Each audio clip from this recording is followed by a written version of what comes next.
Hello and good evening. I'm Melisa Idris. Welcome to Consider This. This is the show where we want you to consider and then reconsider what you know of the news of the day. Malaysia has been officially recognized as one of 13 nations added to BRICS as a partner country, though not yet as a full member.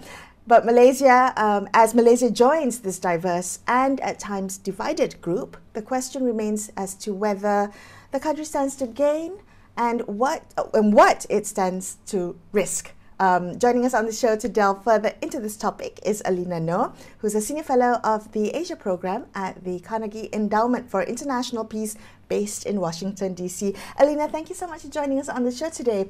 How are you reading Malaysia's desire to join BRICS? I mean, what would you postulate as some of the main motivations for Malaysia in seeking membership? Hi, Melissa. It's good to be with you again. Thanks for having me on to talk about BRICS. So my postulations have actually come true. We've seen the statement of Minister Rafizi Ramli, of course, when he delivered the national statement at the BRICS meeting.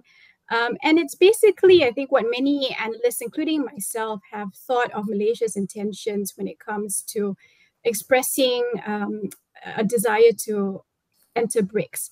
And that is both strategic as well as economic. Strategic in terms of trying to explore different global platforms in which to assert Malaysia's agency, especially at a time of changing global order when there are many countries in, some people say global south, I prefer the term global majority, have expressed great dissatisfaction with the current structure of not only the international financial system, but also in terms of social justice, global justice. And of course, to promote economic ties with other parts of the world that we perhaps don't trade as much with. And so you mentioned the 13 nations. Among those nations are in North Africa, they're in Sub-Saharan Africa, they're in Central Asia. We have minimal trade ties with a number of these countries. And so in a way, it's a chance for Malaysia to expand its growing trade and economic ties. Elina, can I get your thoughts on how you view the current relevance of BRICS? I think we're still in evolving mode with BRICS, right? And so BRICS is relatively new, especially when we consider it against the Bretton Woods institutions of the World Bank and the IMF. BRICS only started really in 2006, if I'm not mistaken, joined a few years later by South Africa. It's been in expansion mode. It's in exploratory mode with a number of countries now. And so I think we're at this getting to know you stage. So a lot has been said about how there are very disparate aims and ambitions amongst these countries. Some of them have been at odds with each other. And so I think we're trying to assess right now within BRICS what it is countries want from each other, what they're willing to compromise, and how much cooperation they're willing to embark on given these differences. Can you elaborate a little bit about those differences, about the differences in kind of political ideology or the way sometimes the group can be divided about global issues? Can you elaborate a little bit, give us some examples? Sure. I mean, one of the starkest examples has until lately been India and China. Both have border dispute. They were engaged in hostilities across the border, but they seem to now be warming ties between themselves. And, you know, we've also had differences with, say, Russia in the past, maybe not as explicit as the India-China hostilities. But a number of these countries have clearly been able to get over some of their differences in opinion and to try to come together in the spirit of trying to forge a new world order, so to speak. Okay, so let's talk about that, because BRICS, I think, largely has a perception of being a counter to Western influence. You mentioned that a little bit earlier as well. How, with Malaysia now being a partner country to the bloc, how do we think about what we stand to risk, or what partnerships or relationships we might strain by getting closer to BRICS? Yeah, a number of observers have suggested that this may strain ASEAN and ASEAN centrality and unity, particularly with Malaysia taking over chairmanship next year. And I don't think that's necessarily true. Two things can work at once, and Malaysia has proven time and again that it's able to function and cooperate in multilateral arrangements that don't necessarily congeal or go in one certain way.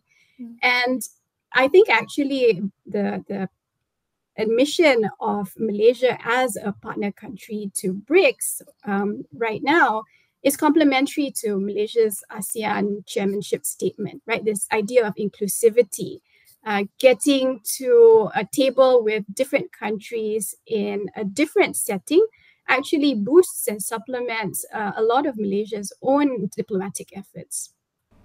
Okay, so you mentioned a bit earlier, so I think the media has been calling it Global South, but you said you prefer global majority. Can we talk a little bit about that, about the Global South, global majority agenda?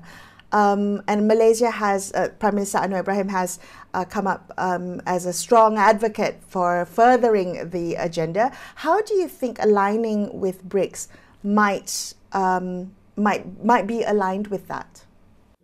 BRICS, of course, consists of countries that are not part of the established developed world as we've known it. And so I think there's this idea that when you have countries like India, China, Russia, some would argue that China is still developing. Others would say that actually, there are parts of India that are more developed than, say, even developed countries themselves. And so I think this disparateness is going to be an interesting challenge, which is why I prefer the term global majority to global south, because global south tends to refer to governments. And this BRICS, of course, is a G to G sort of arrangement, a multilateral setting.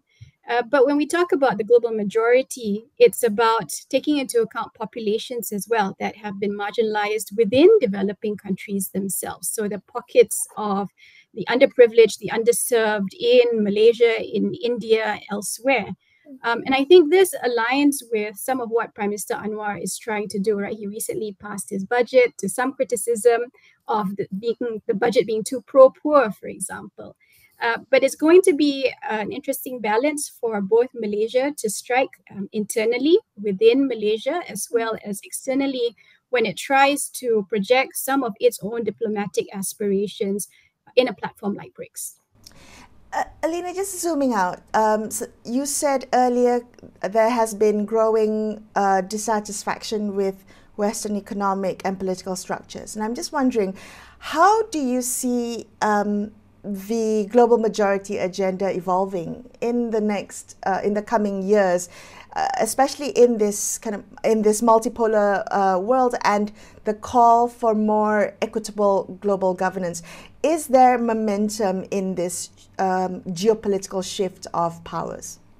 We've seen waves of this momentum, of course, right? If we cast our minds back to 1998 with the Asian financial crisis, when there was huge discontent in the aftermath of that with the international financial architecture. We saw another wave after the 2008 global financial crisis. Again, with COVID, for example, and all these different points of inflection when people started to think about the imbalances of power at the international level, I think gave rise to these ebbs and flows of what might be possible. And I think we're at another inflection point right now where there is some momentum. The challenge will be whether countries in BRICS, for example, can sustain this momentum to make the most of it. So a lot of it will depend on political will. And hopefully with Malaysia's observation of BRICS on the sidelines for now, at least, there might be some way to explore and exert that agency that we keep talking about and wanting to promote in the world. Elina, always a pleasure talking to you. That was Elina Noor from the Carnegie Endowment for International Peace. And we're going to take a quick break here and consider this. We'll be right back. Stay tuned.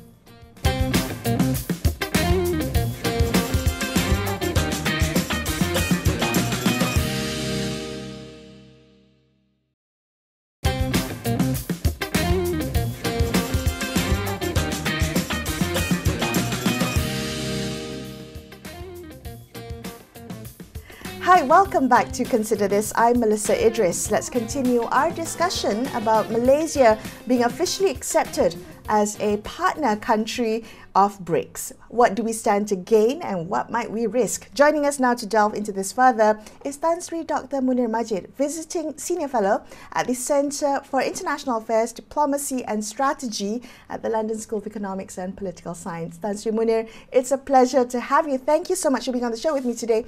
May I ask you what potential benefits you foresee for Malaysia as we seek to strengthen ties with BRICS? Well, actually, BRICS is an expression of the greater multilateralization of the world. It's been evolving since its formation in 2009. And of course, now it's got, I think, 9 members. Saudi Arabia has not quite decided to join yet, as far as I can understand. Yet, more and more countries are seeking to join.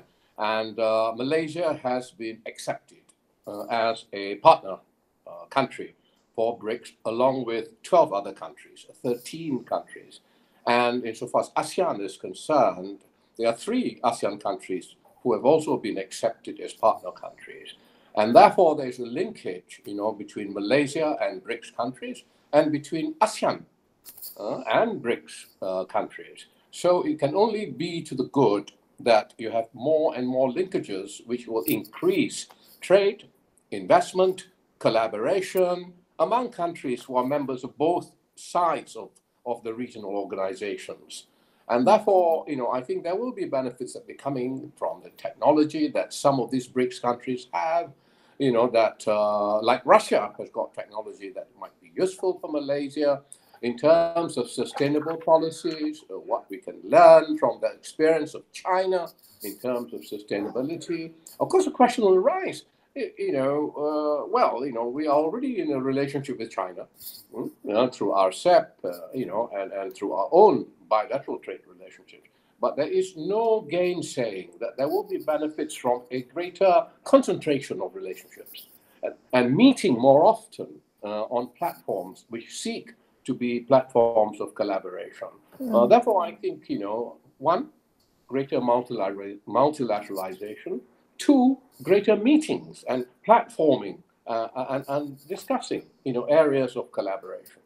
Right. Well, BRICS is often seen to be an alternative or counter position to Western-dominated institutions like the IMF and the World Bank. And I'm just wondering whether our decision to partner with BRICS, does that to you signal a broader shift of approach to global governance? Do you see this as a response to a wider dissatisfaction with Western economic and political structures?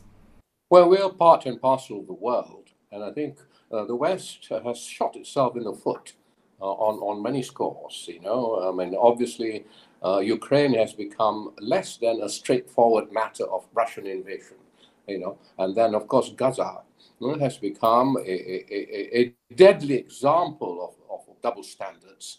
And then, of course, the use of the dollar, to weaponize the dollar can be seen as an attempt unilaterally by the United States to hurt countries that it's not happy with, over policies it's not happy with. It's not Russia alone, it's been, Iran and what have you. And therefore, it is good for us, therefore, to equip ourselves with a potential collaboration, which does not mean that we spit out, IMF and World Bank, but we have options and we develop options. We're not fighting against anyone. We are protecting our interests. And I think the fact that we are angry with the West and so on may be a point, but you cannot be angry to the point of being stupid. All right. So we are angry, yes, but we are not stupid. And therefore we collaborate to see how we can protect ourselves. We've been calling for the reform of the IMF and the World Bank, of the United Nations for that matter, Security Council, and so on, for the longest time.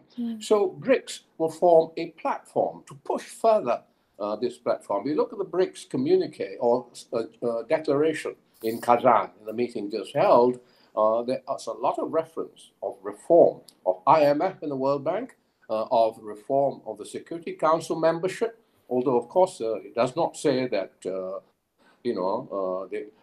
the veto would be dropped because there are two members of BRICS who got the veto, and they are not about to let it go. And these things happen, but they do not. BRICS itself does not say, we will, walk away from those institutions. We want them to be reformed, and we are a platform seeking reformation, even as we provide alternative arrangements to what's provided by SWIFT, what's provided by IMF. As BRICS has got the new development bank as well, although it's not been huge, but there's an alternative there. And therefore, it does not mean we're spitting out, what exists, but we're saying reform it. At the same time, we make arrangements to have alternative relationships. Right. You pointed to the fact that there is really nothing wrong with having more linkages of, having greater connections and ties with other countries, multilateralism. But do you think we stand to risk anything or strain relationships that we might have? I'm wondering whether Malaysia has, whether this might jeopardize, or deeper involvement with BRICS might potentially tilt the delicate balance that Malaysia has between the US and China. Well, it's good to see who are the members of BRICS. Okay, you could hardly claim that India, which is one of the founder members of BRICS, is pro-China or against the US. It's got what it calls a multi foreign policy, a multifaceted foreign policy. So it tries to play the balancing game that it's played in the past historically. You go back to Nehru days, non-alignment and so on and so forth. And so you can say they are. And then you look at Brazil. You see, Brazil has got an attitude, an approach towards BRICS, whereby it sees BRICS as an alternative, but not an not an anti-West, not an anti-America, but an alternative to them, to tell them, hey, guys, you better watch, you better reform. There are alternatives, but we're not against you, and therefore we're not tilting for China, because China itself is not dominating BRICS to the extent that it did when it was first formed. There were 4 of them. But Brazil, I suspect Malaysia too, will have an approach towards BRICS as a representative of the global South. The global South. The global South has been talked about a lot, but there is no platform, as it were, for the global South. But I think Russia has its own motives, insofar as BRICS is concerned, Putin particularly. It doesn't mean that our motives and theirs converge or necessarily are totally similar. We have some similar motives, but they might be dissimilar objectives as well. And that's in the nature of the beast of any international organization. All right. Tan Sri, if I may get your thoughts on this, how influential do you think BRICS remains on the world stage? Not just in the power that it has to hopefully reshape global governance, but BRICS was envisioned to be an economic powerhouse representing significant portions of the GDP, but there have been some members like Brazil, like South Africa, that have struggled with economic stagnation. Can I ask you about the economic promise of BRICS, and how Malaysia might benefit or might fall short in terms of the expectations of this partnership? Very often people talk about, BRICS comprises 40% of world population, 30% of global GDP, that kind of stuff. Even ASEAN, we're 700 million people, and, we are 5th largest in the world. It depends what you do with your economy, what you do with the economic growth, how you associate with the members, who are involved in economic growth, in trade, in investment. BRICS itself, 70% of BRICS GDP is Chinese. And China overwhelms, the other BRICS members. So we have a relationship with China already, as I said. At the same time, I think we should think of developing further our relationship with Brazil, our relationship with Russia, with whom we're not as close as the relationship with China. And therefore, now the promise of BRICS, okay, in terms of economic growth depends, because there is a disparity in terms of economic size, economic performance, growth rates, such that it is not easy for BRICS, for instance, to have a common currency that's been talked about, BRICS currency. What they have now, BRICS Pay, which is evolving. BRICS Pay is more consumer-driven type of, like you have a payment system, card payment system. They want to develop it into a inter-country development system. It's a long way off a currency, let alone development of a currency. So BRICS will take time to develop, but I think it can identify common areas of cooperation where it can work together. I think the West are in a bit of a denial about BRICS, a motley collection of different sizes. It's being driven by Putin, grotesque. If it described, Putin as grotesque, the fact that there should be a BRICS summit at all, but it is happening, whatever the West thinks. But on the BRICS side, just because it's happening, it doesn't mean it has happened, that we have arrived. The economies have grown, and there are many things to be worked out. Right. You, if I may follow up on something you said a bit earlier about the need for the Global South to have a platform to progress, to further its agenda. Can I ask you what or how you see the Global South, the global majority agenda evolving in the coming years, in the next decade or so, particularly in light of some of this, the multipolar world, the multipolar shifts that we're seeing, the rise of new powers, the demand for more equitable global governance. What are your thoughts, your observations, just based on current trends, Tan Sri? I think the Global South is very often not heard, despite its total size. Individual sizes make them weak, and therefore it's hoped for that the total size will make them heard, and therefore they use this platform. Just as I keep saying, for example, I keep writing, for example, ASEAN should be more active in its foreign policy as a platform, as a group. And as I keep saying, ASEAN should be a member of the G20. One of the things Malaysia should try and achieve when it's the chair of ASEAN, because you get yourself involved, put your views in, and say and engage and get enraged if you want. So it's a question of being active instead of just being dissipated. Dissipated and make a voice here and a voice there. I mean, you look at Gaza again. The Global South, and one hats off to them. South Africa, took Israel to ICJ and for genocide. You got to do something, got to use a platform. They used the ICJ. The ICJ is being used more to an extent it's never been used before, by the Global South particularly. So you use platforms, you make yourself heard, you try to be more effective. And only then, will you be taken account of. And therefore, I think it's good that we have platforms like ASEAN, have platforms like BRICS. We have, platforms that we should be more active in, like G20. When it was set up in 2009, the G20 was supposed to be the platform to substitute for the G7, the Western-dominated thing. It's still not active enough. It's still evolving. Right. Tan Sri, Dr. Munir, thank you so much for being on the show with me today. I appreciate your time. That was Tan Sri, Dr. Munir Majid, Visiting Senior Fellow at the Center for International Affairs, Diplomacy and Strategy at LSE. And that wraps up this episode of Consider This. I'm Melisa Idris, signing off for the evening. Thank you so much for watching, and good night.